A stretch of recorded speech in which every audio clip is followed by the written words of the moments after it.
નમસ્કાર મિત્રો, હું ડૉક્ટર નીલ પટેલ, આમ આદમી પાર્ટી ઘાટોડિયા વોર્ડ પ્રમુખ. આજે ઘાટોડિયામાં એક ચોંકાવનારી ઘટના સામે આવી છે. મહાદેવના મંદિર રામેશ્વર ધામમાં મંદિર બંધ થતાં જ ત્યાં દારૂ, જુગાર અને ચરસની મહેફિલ જામે છે. મારી જાણ અનુસાર રામેશ્વર ટ્રસ્ટના ટ્રસ્ટીઓએ ઘાટોડિયા પોલીસ તંત્રને અરજી આપી હોવા છતાંય એમાં ઉચિત પગલાં લેવામાં આવ્યા નથી. એટલે પોલીસની કાર્યવાહી સામે પ્રશ્નાર્થ ચિહ્ન સિદ્ધાય છે.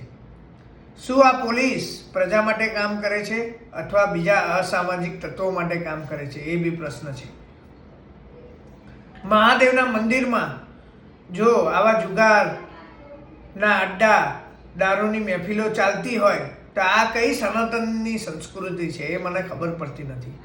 અને જ્યારે આવું બધું મંદિરોમાં થતું હોય ત્યારે આપણી વિશ્વ હિન્દુ પરિષદ, બજરંગ દળ અથવા રાષ્ટ્રીય સ્વયંસેવક સંઘ કેમ વિરોધ નથી ઉઠાવતું? એ બી પ્રશ્ન છે. એટલે જે લોકો એવું માનતા હોય કે ભગવા પહેરે જ સનાતન થવાય, એવું હોતું નથી. સનાતન તો દરેકના હૃદયમાં છે. એટલે જે લોકો આવું સહન કરી શકતા હોય એ સાચા સનાતની નથી. એટલે અમે તો સાચા સનાતની છીએ જ. તેથી આ વાતનો હું તદ્દન વિરોધ કરું છું. અને આવનારા સમયમાં જો આવું કોઈ મંદિરમાં જાણવા મળશે તો અમારી પાર્ટી તરફથી એનો તીવ્ર વિરોધ કરવામાં આવશે. જય હિન્દ, જય ભારત, જય જય ગરવી ગુજરાત, હર હર મહાદેવ.